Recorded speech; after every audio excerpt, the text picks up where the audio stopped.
और बिहार के विकास को कोई बाधित नहीं कर सकता। किसान आत्महत्या करने के लिए मजबूर होता था, वह बिहार कांग्रेस और आरजेडी के समय अपनी पहचान के लिए मोहताज हो गया था।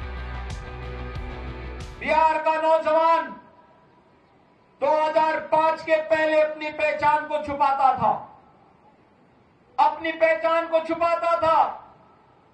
किसान आत्महत्या करने के लिए मजबूर होता था, पलायन होता था, उपचार की सुविधा नहीं थी, सड़कें नहीं थी। आरजेडी के समय में तो कहा जाता था कि सड़क बनाओगे तो फिर कच्ची शराब कैसे बना पाओगे, यही तो बोलते थे आरजेडी के लोग। बहनों और भाइयों, आपकी पहचान को लोग कैसे धूमिल करते थे। जिस बिहार ने कभी देश को नेतृत्व दिया हो, जिस बिहार पर देश को गौरव की अनुभूति होती हो, जिस बिहार में पाटलिपुत्र भारत की राजधानी के रूप में पूरे देश को स्वर्ण युग में ले जाने का काम जिस बिहार ने किया हो, वह बिहार कांग्रेस और आरजेडी के समय अपनी पहचान के लिए मोहताज हो गया था। और फिर एनडीए की सरकार जब आई, बिहार को आज उसकी पहचान मिली है।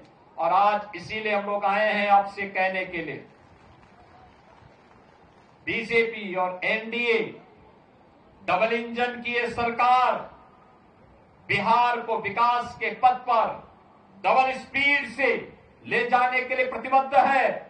और विकास की इस प्रक्रिया में आप सबको जोड़ने के लिए आज मुझे सहरसा की इस पावन धरा पर आने का सौभाग्य प्राप्त हुआ है। आप सबसे मैं इस बारे में कहना चाहूंगा कि अब कोई भी बिहार को उस पुराने लालटेन युग में नहीं लेके जाएगा। अब तो एलईडी की दुधिया लाइट में नीतीश जी बिहार को लेकर के आगे बढ़ चुके हैं और बिहार के विकास को कोई बाधित नहीं कर सकता। और बिहार के इस विकास को आगे बढ़ाने के लिए ही आज आप सबका आह्वान करने के लिए मैं आपके बीच आया हूं। हमें जब भी अवसर मिला, हम लोगों ने उत्तर प्रदेश के अंदर इन महापुरुषों से प्रेरणा प्राप्त करते हुए कुछ न कुछ नया करने का काम किया है। बहनों और भाइयों,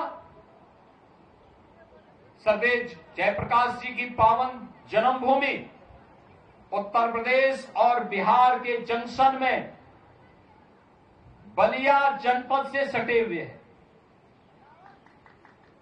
सितादेरा में हम लोगों ने उनकी पावन जन्मभूमि पर उनका भव्य स्मारक बनाने का काम हम लोगों ने वहां पर किया है। वहां पर सदैव जयप्रकाश जी ने 1977 में कहा था, एक इच्छा व्यक्त की थी कि मेरी जन्मभूमि में एक चिकित्सालय बनना चाहिए और हो सके तो उसका नाम उनकी धर्मपत्नी प्रभा देवी जी के नाम पर रख दिया जाए। उत्तर प्रदेश में समाजवादी पार्टी की सरकार ये कार्य नहीं कर पाई, लेकिन ये सौभाग्य हमारा है 17 में हमारी सरकार आई, हम लोगों ने वहां के चिकित्सालय का नाम सदैव जयप्रकाश जी की धर्मपत्नी के नाम पर किया है। आज वहां की कनेक्टिविटी को बेहतर किया है और विकास की प्रक्रिया के साथ, तेजी के साथ सितादेरा भी आगे बढ़ चुका है। हमें उत्तर प्रदेश के अंदर एक नेशनल लॉ यूनिवर्सिटी की स्थापना करनी थी, हमने वह भी प्रयागराज की धरती पे किया। जब विश्वविद्यालय स्थापित हो रहा था, लोगों ने कहा किस नाम से होगा, हम लोगों ने कहा कि संविधान सभा के अध्यक्ष के रूप में डॉक्टर राजेंद्र बाबू का योगदान था, डॉक्टर राजेंद्र प्रसाद जी के नाम पर नेशनल लॉ यूनिवर्सिटी का नामकरण होगा। बहनों और भाइयों, आज बौद्ध कनेक्टिविटी की दृष्टि से अगर आप देखेंगे कितना बेहतर कार्य डबल इंजन सरकार बौद्ध परिपथ के रूप में कर रही है।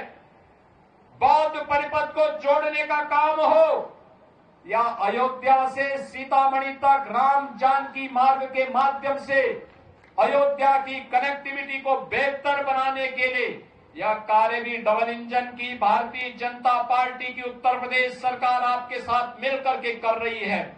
और इसीलिए आज आप सबसे कहने के लिए मैं आया हूं, भारतीय जनता पार्टी ने सहरसा से एक लोकप्रिय प्रत्याशी डॉक्टर आलोक रंजन जी को आपके बीच में पुनः उतारा है।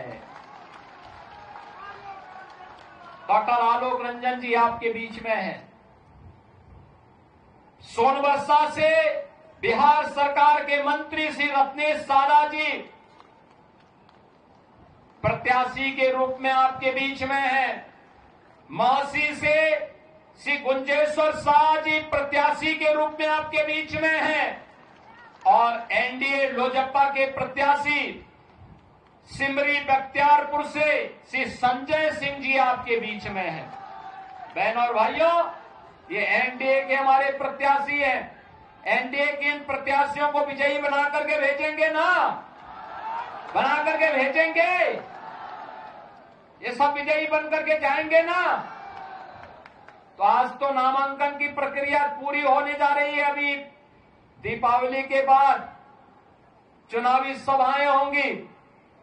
इस अवसर पर आप सबका मैं आह्वान करूंगा, ये चारों प्रत्याशी यहां पर एनडीए के हैं। इन एनडीए के हमारे प्रत्याशियों को भारी बहुमत से विजयी बनाना है, एनडीए की सरकार को लेके आना है। आप सब इनको विजयी बनाएंगे तो मेरे साथ बोलेंगे, भारत माता की, भारत माता की, भारत माता की जय जय श्री राम, जय जय श्री राम।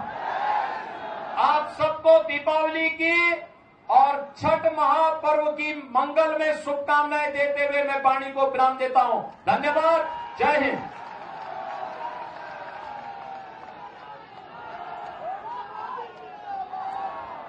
हेलो